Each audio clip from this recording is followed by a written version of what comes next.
Welcome, everybody. My name is Matt Ginella. I was formerly of Golf Digest, travel writer for Golf Digest, and a travel insider for Golf Channel, and then started my own company last year called the Fire Pit Collective. And one of the first things we did was, as soon as we were able to move around, we took a trip to Ireland. We did a feature on how the crack is back in the Southwest, and one chronicled what's new in the North and the Northwest. So got to spend time at some of the properties represented up on the stage and some of the properties that are represented in the crowd. And it's really good to be a part of this. Have Ireland sort of come to us, which is a little easier than getting there, obviously, but certainly well worth it once you do go there. I've been going probably once a year at least for the last 10 or 12 years. And I was just telling Allison that the more you go, the more you want to go back. It's a very addicting place because of people like Stephen Walsh, obviously playing music out front. Round of applause for Stephen Walsh. It's good to hear Irish music, and as you know, obviously dealing with COVID and shutting down things like the pubs in Ireland is literally like, turning off the jukebox, turning off the music, and it's so critical to what it is to be the Irish culture, to have music be a part of it. So it's just good to hear it again. Niall Gibbons is here, CEO of Tourism Ireland, making all this possible. So thank you to Niall. He'll be up at the podium a little later on today. Round of applause for Niall. Alison Metcalf, Executive Vice President of Tourism Ireland in North America. Good to be with you. Great to be here. Thank you, Matt. Yeah. John Lawler of Royal Portrush, obviously a General Manager of Royal Portrush, host of the 2019 Open Championship. You guys still partying? We are. Yeah. Andy McMahon, Director of Golf at Adare Manor, which will host the 2027 Ryder Cup. And John Casey, who, along with his family, runs Rosapenna in the northwest of Ireland, home of one of the newest additions to what's an incredible portfolio of golf, St. Patrick's at Rosapenna. So thanks for joining us today. Allison, let's start with you. To your mind and from your perspective, just exactly how and why is Ireland the center of the golf universe, and sort of what's the state of the game right now? Okay, well, first of all, I'd just like to thank everyone for coming and just say how pleased I am to be part of this panel on behalf of the Golf Ireland team and my colleagues from Fáilte Ireland and Tourism Northern Ireland. It really is great to be back at PGA, and we've got 24 or 30 companies with us. The state of play is obviously, listen, it has been a tough time, but the situation right now is that Ireland is open. As of last weekend, the remaining COVID restrictions were all lifted. So what that really means is that you can plan your vacation with confidence, knowing that everything is open, knowing that that great 19th hole, the crack that you referred to, Mac, is back. You can have a drink at the bar. You can stand at the bar. You don't have to do table service only. Things are open. So the experience you and your clients and your readers and your listeners have always dreamt of is going to be there. So it'll be as good as it was ever before.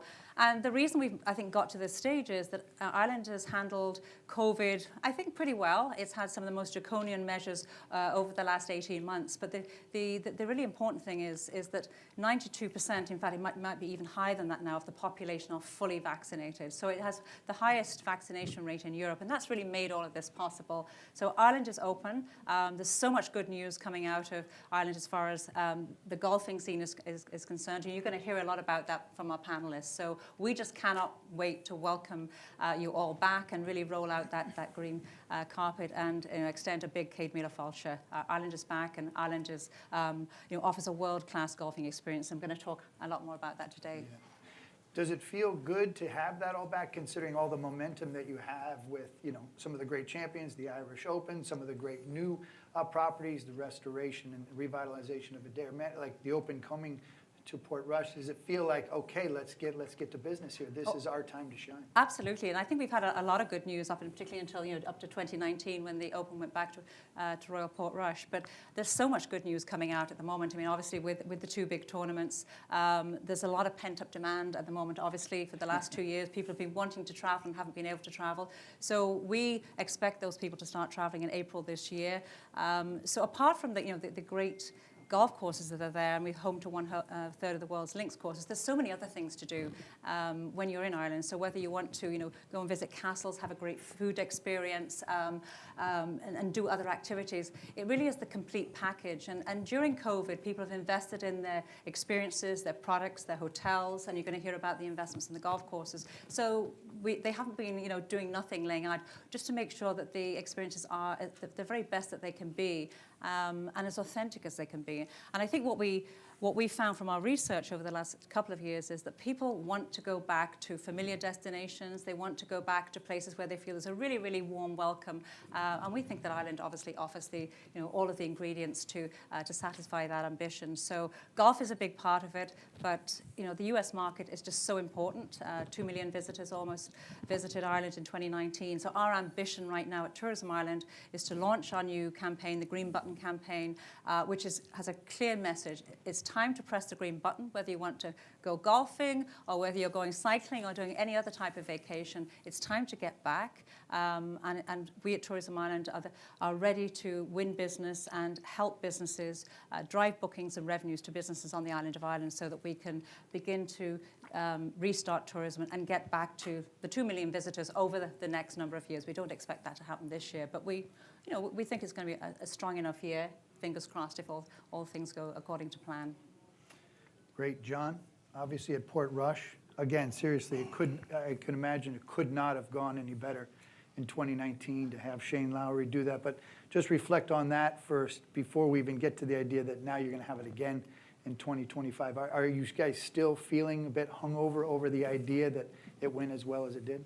It's been a long hangover because we didn't quite get the chance to do the partying you'd mentioned.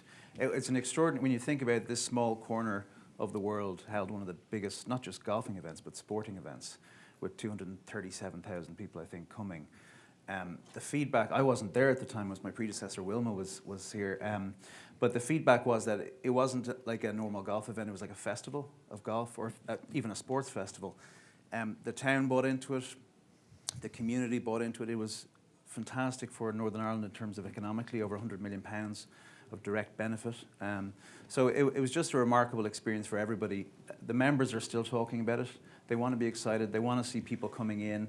2020, unfortunately, the excited tourists who wanted to recreate the shots they saw on TV, they didn't get to do it. So we're kind of itching to welcome people back to have that experience. What's it mean now, like, to be in the conversation is obviously loaded with tremendous links golf, and now it's sort of the home of some of the greatest links golf, but you're surrounded by all these marquee venues, and you obviously sit in a place where you get the opportunity to be the lead sled dog in terms of the Open Championship and host. What's that all mean? A lot of pressure and responsibility there. Yeah, I guess we feel a responsibility to golf on the island because Alison mentioned there's a third of the world's links course. There's wonderful courses. You're doing well to find a bad links course in Ireland. And you've wonderful courses throughout the country. So we feel a responsibility to represent golf on the island and make sure that we put on a fabulous show. We're looking at 2019, how can we run a bigger and better event in 2025? The appetite, I think, will still be there for people to travel far and wide to come to watch it. Hopefully the world's best golfers come, and hopefully the challenge remains. But yeah, we feel a responsibility that we're the fortunate ones that get to show the island off. But no matter where you travel in Ireland, you'll have a fabulous experience. Yeah. And obviously, Adare Manor is one of those fabulous experiences.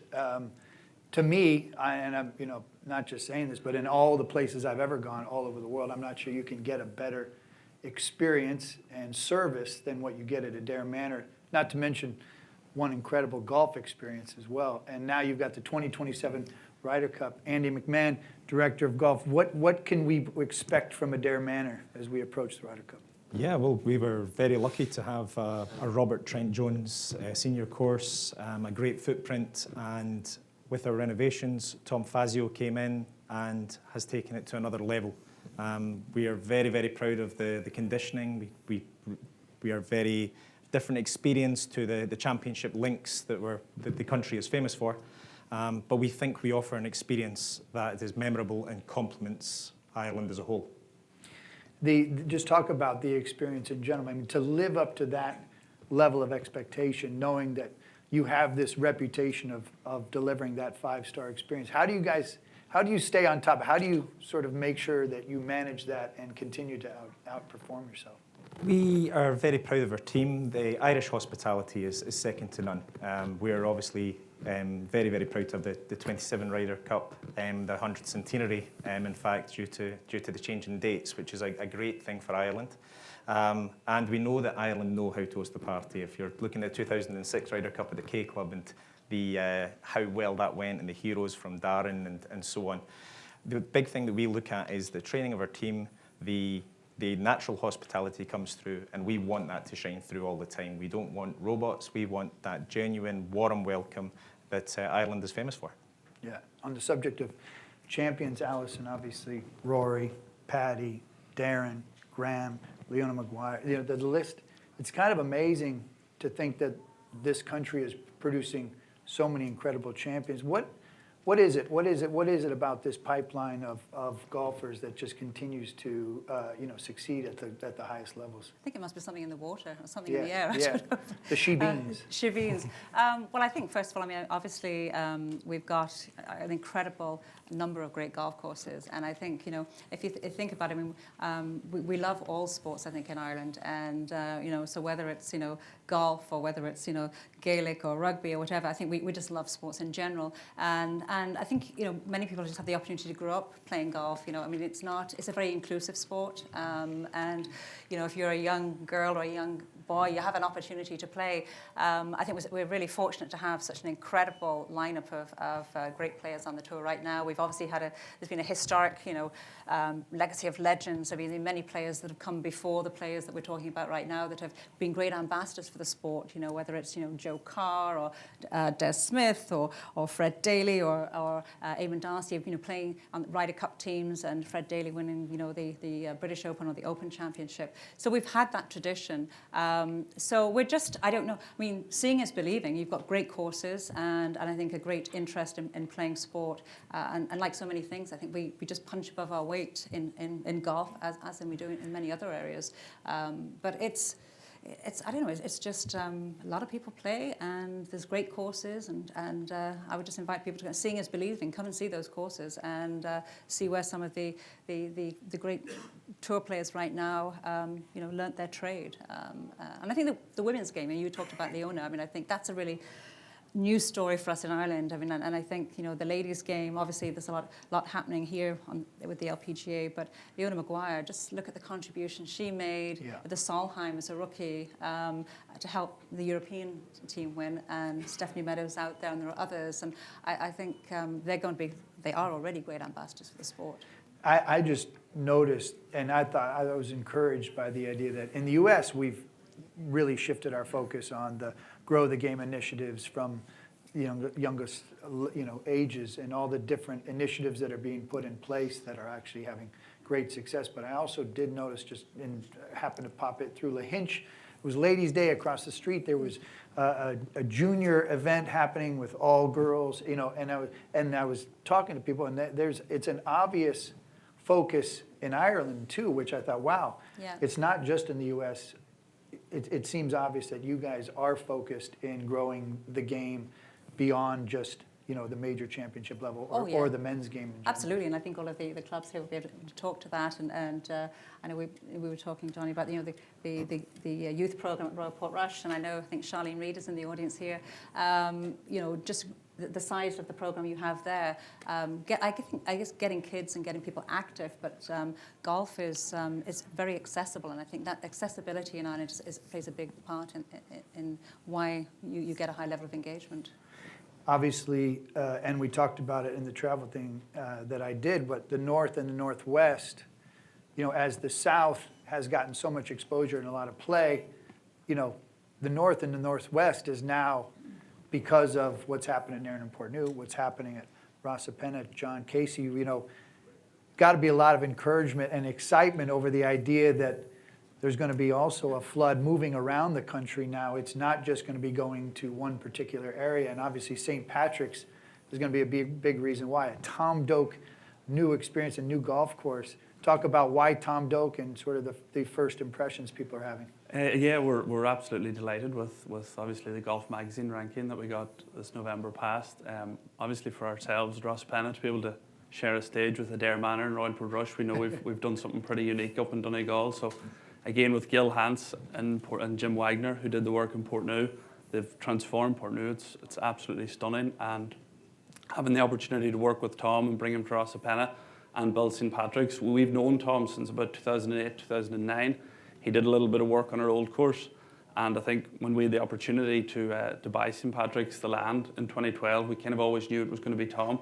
And just being able to bring him to Downings and to Donegal and develop the golf course has really been a dream come true. And we think it's going to have a huge impact in the Northwest, as people see it as a bucket list golf course that they have to come and see. And obviously then with Port Salin, Critch Island, the two in Ballyliffin, everything else around, I think everybody's going to see a huge upturn. We're seeing a huge upturn for the last number of years anyway, but I think this is really just going to accelerate things and really put the Northwest on the map.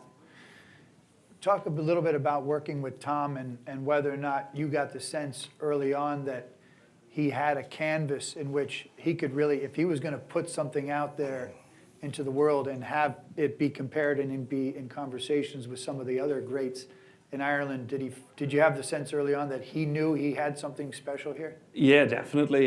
St. Patrick's was a 36-hole golf course. There's two courses there, so whenever Tom, we kind of talked about different options, maybe 27 holes or even 36, but whenever we kind of confirmed that we were just going to build a 118-hole golf course across the 320-acre site, Tom really knew then that he could, build big golf holes right across the site with big fairways, use the best of the terrain for each of the golf holes and really take advantage of the views and the scenery.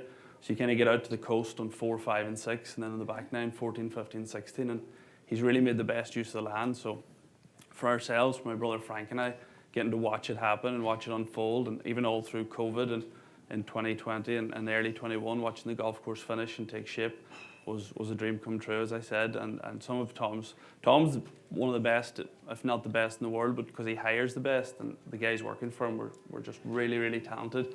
Clyde Johnson and Angela Moser, and his associate on site, Eric Eberson. So watching that all happen, as I said, in 2020 and 21 was something special. 3 courses now. Obviously, it sounds like you guys are going to need a little more lodging, right? I mean, you got to have.